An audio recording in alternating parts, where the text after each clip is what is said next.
السلام علیکم ناظرین، آپ دیکھ رہے ہیں اردو پوائنٹ اور امریکہ اور کینیڈا کی خبروں کے ساتھ میں ہوں شہباز چودھری۔ سب سے پہلے بات کرتے ہیں امریکہ کی۔ پاکستان کا دشمن ہمارا بھی دشمن ہے، امریکہ نے بڑا اعلان کر دیا۔ پاکستان امریکہ کے درمیان بہترین تجارتی تعلقات ہیں۔ جو پاکستان کا دشمن ہے وہ امریکہ کا بھی دشمن ہے۔ امریکی نائب وزیر خارجہ برائے جنوبی ایشیا ایلس ویلز کا اہم بیان سامنے آیا ہے۔ امریکی نائب وزیر خارجہ برائے جنوبی ایشیا ایلس ویلز نے کہا ہے کہ جو پاکستان کا دشمن ہے وہ امریکہ کا بھی دشمن ہے۔ میڈیا رپورٹس میں بتایا گیا کہ اسلام آباد میں میڈیا نمائندوں کو بریفنگ دیتے ہوئے ایلس ویلز کا کہنا تھا کہ پاکستانی حکومت کی طرف سے نیشنل ایکشن پلان پر عمل درآمد خوش آئند ہے۔ افغانستان کے بارے میں وزیر اعظم عمران خان کا پالیسی بیان خوش آئند ہے۔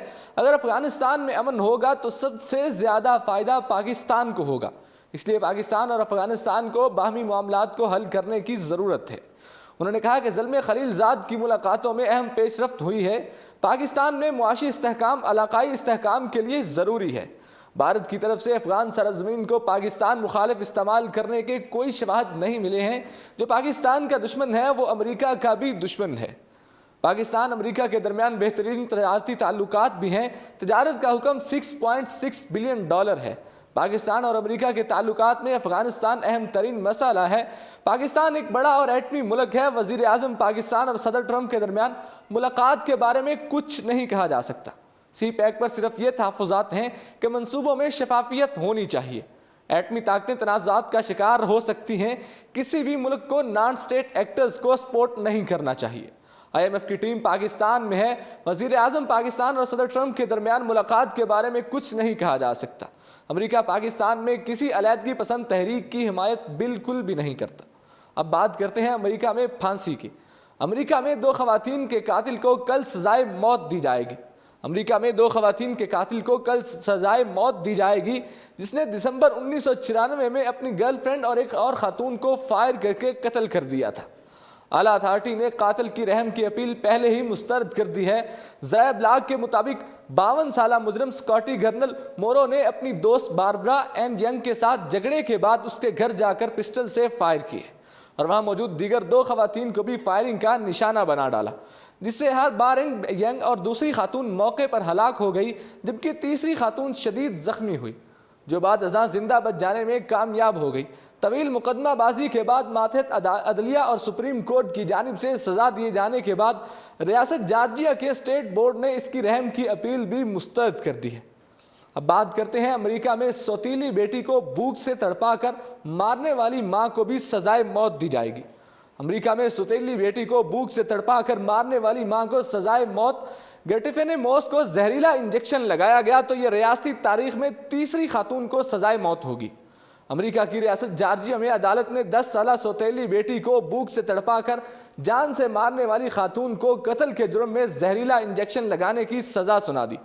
برطانوی نشریاتی ادارے دی انڈیپینڈنٹ کی رپورٹ کے مطابق 36 سالہ ٹیفے موس نے سوتیلی بیٹی کی لاش چھپانے کے لیے ڈرم میں ڈال کر جلا دی تھی۔ پولیس نے عدالت کو بتایا کہ شہر کے مضافات میں 2013 میں 10 سالہ بچی کی مسخ شدہ داغ ڈرم میں پائی گئی۔ مقامی اخبار کے مطابق جب ٹیفے موس کو سزائے موت سنائی گئی تو ان کا چہرہ جذبات سے عاری تھا۔ بتایا گیا کہ بچی کے باپ ایمن موس نے بیٹی کی موت کے بعد پولیس کو بتایا کہ وہ مرنے والا ہے اور ایک اور لاش آنے کے بالکل قریب ہے۔ اب بات کرتے ہیں کینیڈا کی۔ ڈاکٹر ذوالفقاربھٹہ کو اسلامک ریلیف کینیڈا کی جانب سے ابن سینا اسکالر گلوبل چائلڈ کی نئی ذمہ داریاں سونپ دی گئیں۔ Director global child health doctor ذوالفقاربھٹہ کو اسلامک ریلیف کینیڈا کی جانب سے ان کے تجربات اور چائلڈ ہیلتھ میں شعبے میں ان کی خدمات کے باعث ابن سینا اسکالر گلوبل چائلڈ کی نئی ذمہ داریاں سونپ دی گئیں۔ گزشتہ روز کینیڈا کے شہر ٹورنٹو میں اسلامک ریلیف کینیڈا کی جانب سے زبردست خراج تحسین پیش کرتے ہوئے ان پر بھرپور اعتماد کا اظہار کیا گیا۔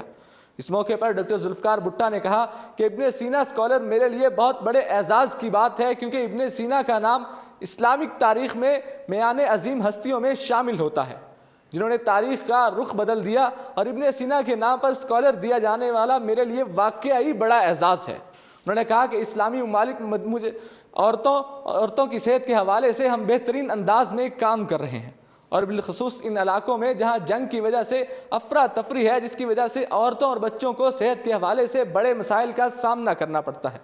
ڈاکٹر ذوالفقاربھٹہ نے کہا کہ ابن سینا اسکالر کے ذریعے ہم تمام اسلامی ممالک میں اسکالرز کا ایک نیٹ ورک بنانا چاہتے ہیں جس کے ذریعے عورتوں اور بچوں کو طبی امداد سمیت دیگر پیچیدگیوں کو حل کرنے کا کام کرنا چاہتے ہیں۔